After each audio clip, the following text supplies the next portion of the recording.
we can, if we can try to find a way to stay flexible, it doesn't mean it's not going to be stressful, doesn't mean it's not going to be hard, doesn't mean it's not going to be challenging. Emotional sobriety doesn't mean easy.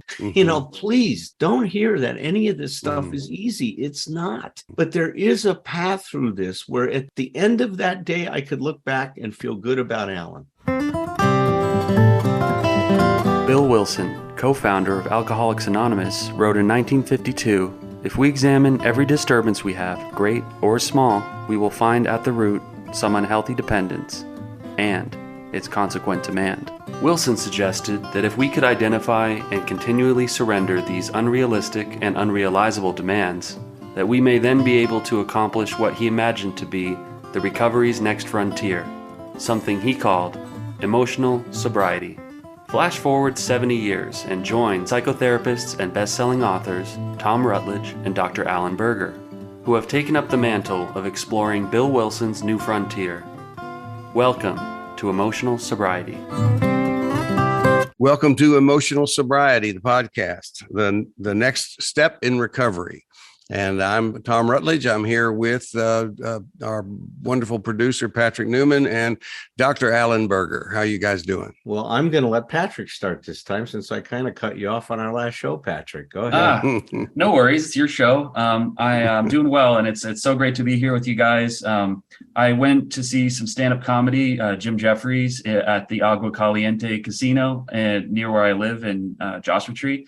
And it was pretty funny because everybody around me and my friend was like obscenely drunk or on something. And it was like being in a zoo. And I got to kind of like, it was the ghost of Christmas past, because I was like, oh, that would have definitely been me about 5 years ago. And it's not too fun to hang out with those people. So I was like, well, I had a great time though. I wish I could bring them, water and like a cool cloth to pat their brow with, but it didn't seem like the time. They're so loud, right? People who drink are so loud.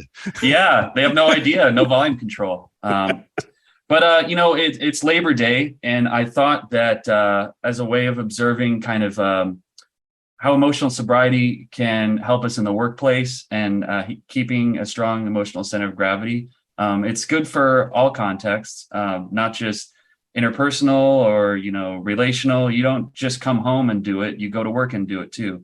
And as it happens, my girlfriend just got fired. She's about to move in with me by the end of the year. We're kind of, evolving in our relationship, becoming more financially intertwined. And I see this stress as an opportunity to work on my emotional sobriety, and she, in her way, she can work on hers. And I feel like you guys probably are a wealth of resources when it comes to financial stress, asshole bosses, all manner of the constellation of difficulties that the workplace presents, that emotional sobriety can provide a sort of antidote to. I just thought I would run that by you guys. Well, it's really interesting that this show comes on the heels of the last week's show about Thom sharing from his book, because it's all about relationships, right? We're back to now. How do you apply these ideas? It's about application. That's it. Exactly. Application of emotional sobriety and the concepts that we've been talking about to our work relationships and to our experiences at work. So yeah, I think it's a really great topic, Patrick, because look, the truth is most of us that are employed full time spend more time at work than we spend in any other, endeavor or activity in our life, unfortunately. Right. And man, it's full of challenges. That is for sure. It's and the contrast, what you're saying too, Allen, about work and home is like, because there's the criteria for our decision making is vastly different, in workplace and at home. It's like, it's because we do in fact remain in relationships with people we would not have continue a personal relationship at all with, if that's what that was about. But there are perfectly good reasons that we basically have to manage ourselves and learn ways to health in a healthy way, cope. some behaviors that we would not necessarily cope with or would not deal with in a personal relationship. That's right. That's right. Yeah. Yeah. Right, because it's a matter of life and death in a sense, because our finances are sometimes like they're the bedrock of how do we make rent, how do we turn the electricity on, and so it's the kind of relationship that in a way there's a more violent intimacy to it, because if that relationship must survive, and by relationship I mean relationship with your employer, for the rest of the project to continue in some ways. Yeah. Yeah. And there's definitely many incidents that I've been in when back in the day when I was working for other people. I certainly experienced some of this. And I work with clients who face these sometimes that are really bottom line, really difficult things where their value system is being, challenged so much that there really is these are heavy duty things where it's like you go like, even though, I have this financial need and this financial even dependency to this job, I'm having a really hard time continuing to be here, and I'm going to have to find another way out. But I say that only to set the stage for most of the stuff that we would talk about in terms of dealing with the stuff in the workplace is not there. It's like it's small. It's not smaller, like lesser, but I mean lesser in some ways. Is that they're not make it or break it kinds of things. They're just how do I make, well, to use a term that Allen uses in his work a lot of times, is how do I maintain these relationships in my workplace and hold on to myself and not lose myself in them, either through codependency, giving all my power away, or just being caught up, just lost in resentment in my own thinking. There's the external issue, right? And then there's how, as Allen says, how do we marshal our inner resources to cope with what is, and to be in alignment with reality. And I think that easier said than done, but that is the path forward. No matter what you happen to be dealing with at work. Let's look at some of the basic principles that we've been talking about. One thing you brought up last week, Patrick, was this idea of an emotional center of gravity. Mm-hmm. Boy, it's so easy to put your emotional center of gravity in money, isn't it? And then when our job is, when we lose a job, we become quite threatened. How am I going to make things work out? We get insecure because we get used to a certain amount of money coming in every month or every week or every other week. And that we, base our whole life on that kind of flow. And now here we are forced to, respond to a situation that is outside of our comfort zone. Mm-hmm. It was funny, we were talking last time, there's a concept in Gestalt therapy called fixed gestalts.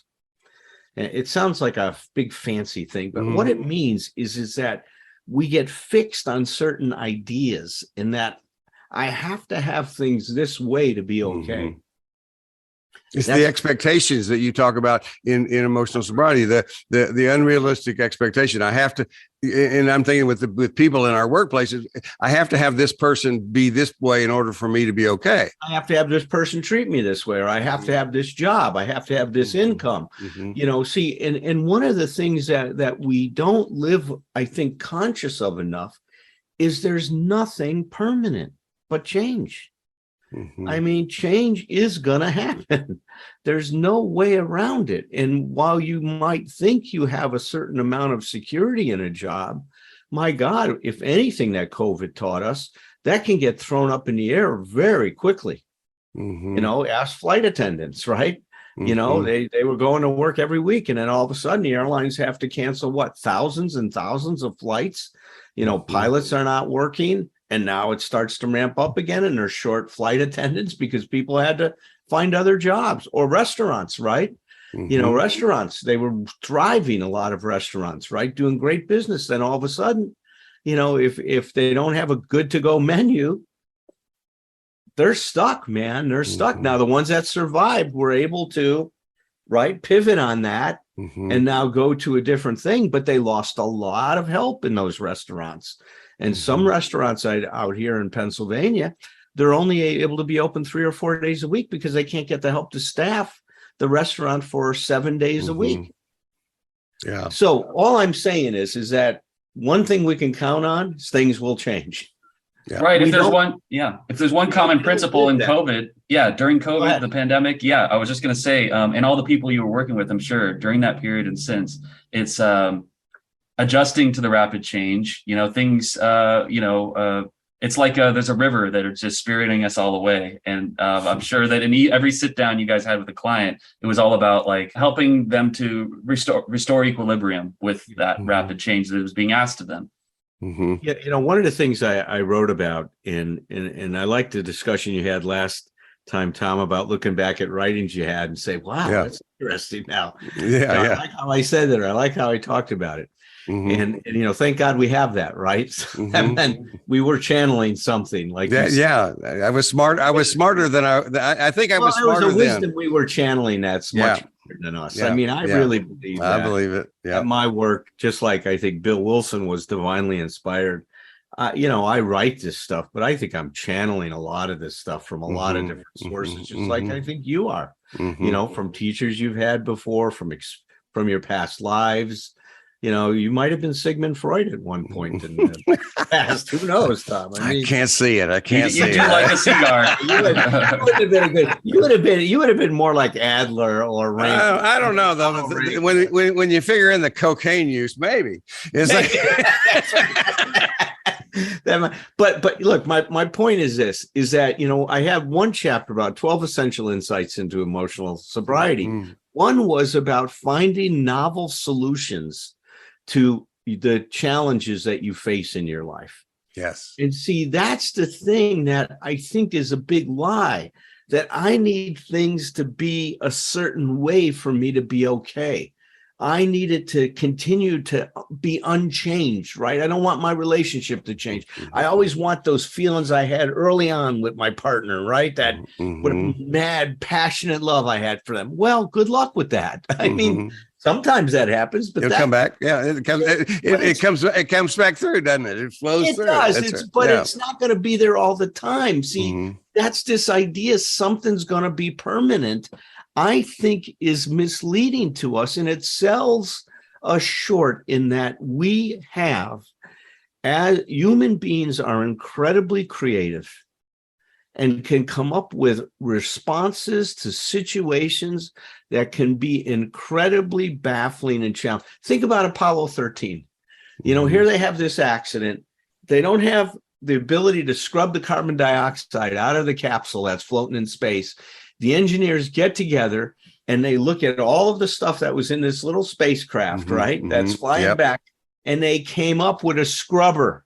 I mean, unbelievable creativity. Now, would everybody have liked everything to stay the same? Of course. But the issue becomes one is when we are confronted with a challenge, how do we respond? How are we able to take that situation and learn from it? Number one, I like what Tom says all the time. Every experience we have has a lesson in it. And the more upsetting it is and the more disturbing it is, the bigger the lesson. I mean, and so that's the first thing. What am I learning from this experience I had? If I got fired, what was my part in that? What did I do to create that kind of a situation? Instead of saying, look at what knuckleheads they were. How could they fire me? I could step back and say, what did I do to not make myself indispensable? I mean, right? What could I have done different? Stephen Covey calls it increasing our sphere of influence. Right. How could I have increased my sphere of influence? influence? And the other piece I'll throw in there too is the idea that one of the places, and that could be about being fired, or it could just be about a conflict that you have with a boss or what have you, is that something that what you're talking about is when something happens that you don't want to happen, when you don't like. It's like this is the place where it really is about paying attention to where we are in terms of how much energy we're putting into the present moment versus the past. It's like the thing you refer to a lot is my little nutshell that says learn from the past and get the hell out of there. Yeah, it's like because the danger with this is that when we are offended by something, we drop anchor. And so what we do is we keep going back through it. And if you got a sailboat and you're going across someplace and you drop the anchor, and now if you're in shallow enough water, the anchor is going to stop you and your boat's just going to circle around and around. Even if it's deep enough water, it's going to slow you way down. It's like you need, the thing is you got to get that anchor up out of the water so that you keep going. And that's what you're talking about. You're talking about, I need to think about problem solving by using what I have in the present and what I call it future orienting. What is I teach couples this all the time too, is like, don't just focus on how well you can describe your complaint. Talk about what you would like, how you see a solution, what you would like instead. And let's, and it's okay to go back and refer to the complaint, but because that's a point of reference, that's a starting point. But it's like we always need to punctuate with future orienting in terms of problem solving. And that's what you're saying is you have to get creative. Well, it's a double-edged sword. What I love most about emotional sobriety, but also what functions as a kind of dare, is the ball is completely in our court, which it sometimes doesn't feel good. You don't want the ball to be in your court. You want to be able to blame, the other person for, I got good news and bad news, and it's the same. Yeah, it's so it's fascinating. You're in charge. Yeah, and look, there's another part of it, and I love that you said that, because there's always the other side of these things, right? There's always two poles to everything. Mm-hmm. So the second part of this is that sometimes what happens has nothing to do with your performance in a job. Sometimes things just change, like the COVID stuff. There was a lot of great flight attendants that lost their jobs, that weren't working, not because of anything they did in terms of their performance, because situations change. The economy changes. A company makes decisions, right? Snapchat is going through that big time, is what I've read in the news. Mm-hmm. They've had to totally retool because of what's happened in terms of losing advertising and stuff like that. But they'll come back because they're being flexible and they're trying to figure it out. So that's the second part that comes from this, is not taking things personally. Yes. When these things happen, sometimes they just happen. I remember this rabbi wrote this great book, when bad things happen to good people. Yeah. You remember that one, Tom? Yeah, absolutely. I love that book. And they do. See, there's a lot of these things we could call them random. They just happen. You're not responsible for the economy. You're not responsible for the change. That's one of the issues I have with some of these self-help things. You're responsible for everything in your life. And if you lose that job, then you've created that in the universe. No, you haven't. Oh, I know. Yeah. It drives me nuts, because that's not true. It's not that you've created that. It's that it's happened. And now our job is to deal with it. It is what it is. How do I best respond? So you go back to the first thing. If I'm fixed, if things have to be a certain way for me to be okay, man, it's going to be difficult. How do I deal with what is going on, not with what's supposed to be or should be or what I'd like to go on? And it's not easy to do at times, man. I'll tell you, it becomes challenging and stressful. And that's where, having friendships like we have, having a community where we can turn to each other and say, I'm stuck with this, man. What do you think? How can I best respond to it? Not what's wrong with the other person, but how can I best respond to this situation? Yeah, right. Right. And that brings us to, because based on what you were saying at the outset, Patrick, I want to talk about not just situations that are make it or break it with your actual job, but just relationships inside the job. I mean, it's like working, because I'm working with somebody right now that's dealing with a lot of that, and where there's just a lot of conflict inside their workplace, but they're actually, as far as I know, they're everything's functioning the way it's supposed to function.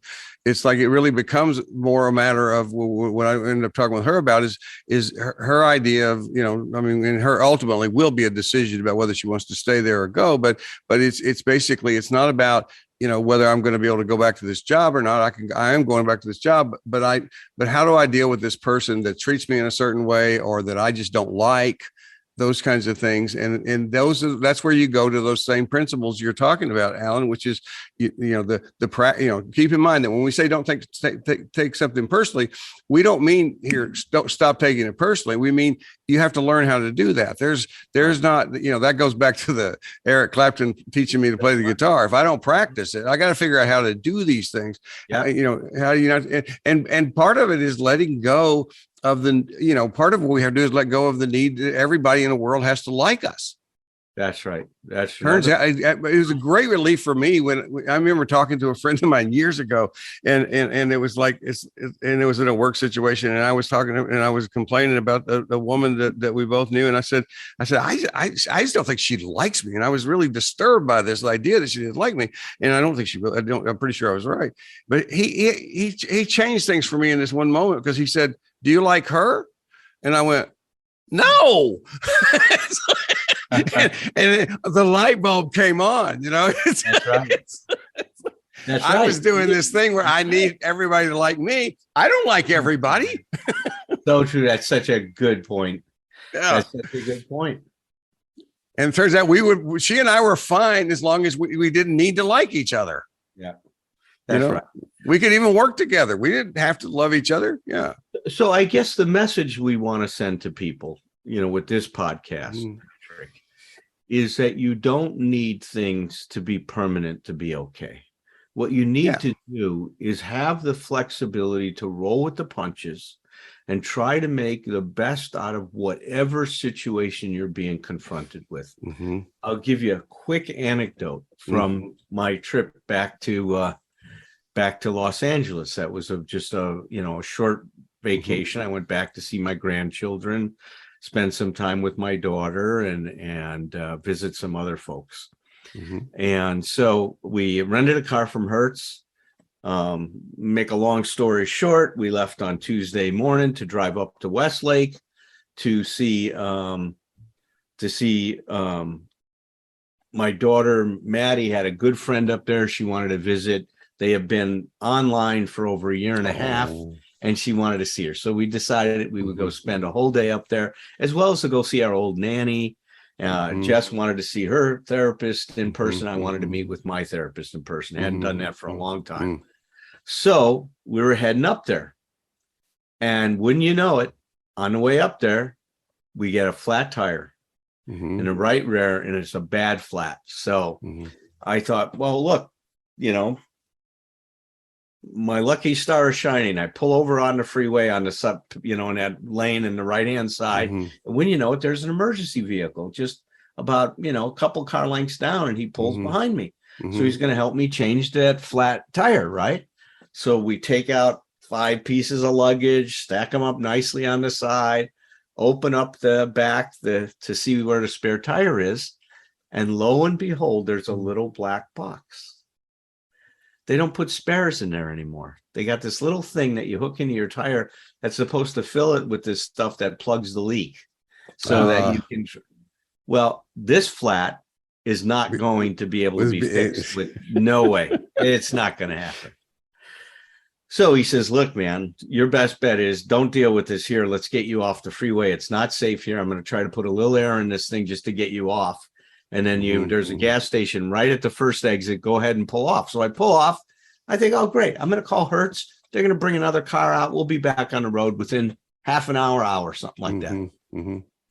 That was my expectation. Yeah, there you go. You guys know what's going to happen.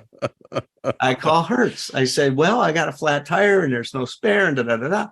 I say, so can you send out another car so we can just move this stuff over so I can continue on my trip? Says, sorry, sir, it doesn't work that way. I go, well, can you tell me what you can do? Says, well, we're going to send out a tow truck and you have to drive with the tow truck back to the airport and get a new car. I go, I've got 4 people in the vehicle with 5 pieces of luggage. I don't think we're going to fit in the tow truck. I mean, first of all, and I says, you mean I can't get, she goes, no, it's not going to happen. I go, well, then what are you going to do? Well, we'll send the tow truck out and I guess we'll have to get you a lift and the lift will take you to the airport. So I say, so I have to go to an airport to get another vehicle because I just looked on my phone and there's a Hertz like 2 miles down the road. We can't help you at those Hertz. You have to be in an airport location. Another rule, right? That I think is a little ridiculous, but it doesn't matter what I think because it's their rule. So Maddie, is set to meet her friend at noontime. And we're sitting here with the dilemma what to do. So what we decide, I suggest to Jess, get an Uber and you and Maddie go ahead and head out. Maddie can then see her friend at 12. You can get to your therapist at 1. I'll deal with all this stuff with Cece and we'll get there as soon as we can. So that was the first thing that we had to do, right? Is to deal with that. So we're going to take care of problem number 1. So the tow truck comes, we load all of our stuff in a lift and we go to Los Angeles, LAX to the Hertz place. And we go to pull in the gate for me to go get my new car. And the guy says, I'm sorry, you can't pull in here with that car. I says, what do you mean? He says, you're going to have to pull out here and you're going to have to carry your luggage in. I go, I've got a 4-year-old. I've got 5 pieces of luggage plus a car seat. How do you think I can do that? He goes, she's probably good for 2 pieces of luggage. Maybe 4. I'm not so sure. He goes, sir. He goes, sir, that's not my problem. Oh, I just want to pause for a moment and just say, I am having trouble with my emotional sobriety, even listening to this story. Okay. It's like, I am on the verge of emotional drunkenness. Okay. It's like, So I have the driver pull his car inside the gate. I didn't have him go outside. I had him pull inside and I get out of the car and I go up to the guy. I said, you're telling me that this is not your problem, but it is my problem.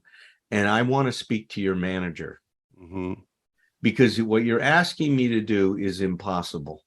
I'm a 70-year-old guy with a 4-year-old child, and I got 5 pieces of luggage in a car seat. And I'm here because Hertz decided not to put a spare tire in the trunk and put that little contraption in.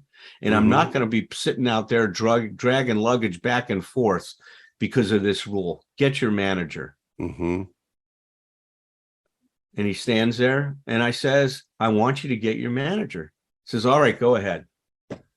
So then we go ahead and pull up and they're supposed to have a car waiting, right? That's what they told me on the phone. They'll have it all set up. We just pull in. My name will be on the board. You load your stuff up and go. Well, no, that's not what happened.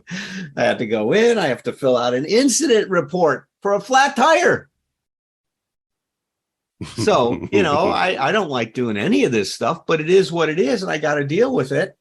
We get up there and it's, 5.5 hours later. It took me to get to Westlake, which was going to be an hour and 15-minute drive to begin with. But it was what it was. And I dealt with it in the best way I could. I asserted myself appropriately. I didn't call the guy names. I didn't have to go back and make any amends because I thought the guy was way out of line. Right. I was just not going to let, his inappropriate comment, knock me off balance. I knew that it was wrong what he was saying. And that anybody that would thought about it reasonably would let me pass with the lift car, into the place and stuff like that. So I dealt with it. Did I like it? No. Was it stressful? You damn right it was at times. I'm taking care of Cece and she's dragging, and she was a good little soul through this whole thing, man.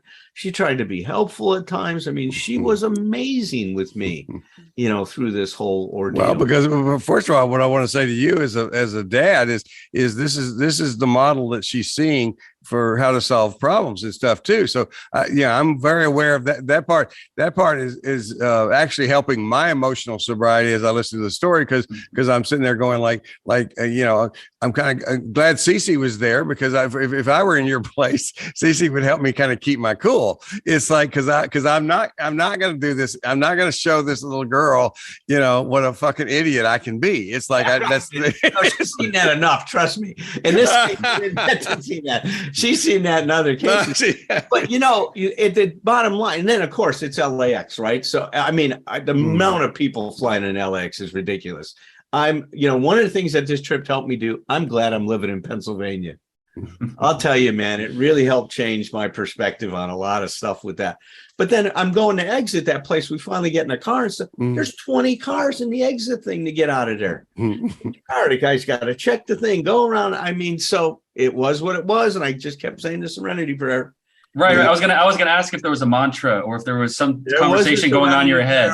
Yeah. I kept saying the serenity prayer. I probably said it 20 times during that whole Mm-hmm. ordeal, man. I just tried to stay grounded. This is what it is. All the stuff we do continues to help me, remind me that I can get through this stuff if I stay centered. It doesn't have to be the way I want it to be.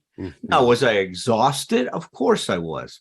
Was I, and you know, I was thankful that I had a therapy session that afternoon. I got to see my therapist, had a powerful therapy session. It was very, very helpful, man. You know, the whole thing. Great. But my point is, we can, if we can try to find a way to stay flexible, it doesn't mean it's not going to be stressful. Doesn't mean it's not going to be hard. Doesn't mean it's not going to be challenging. Emotional sobriety doesn't mean easy. You know, please don't hear that any of this stuff is easy. It's not. But there is a path through this where at the end of that day, I could look back and feel good about Allen. When you're clear about how you're measuring and it's about your integrity, that's a good day. That's a good day. I didn't have to make amends to anybody.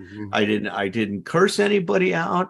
I didn't get mad at anybody when they couldn't have done anything about it anyway.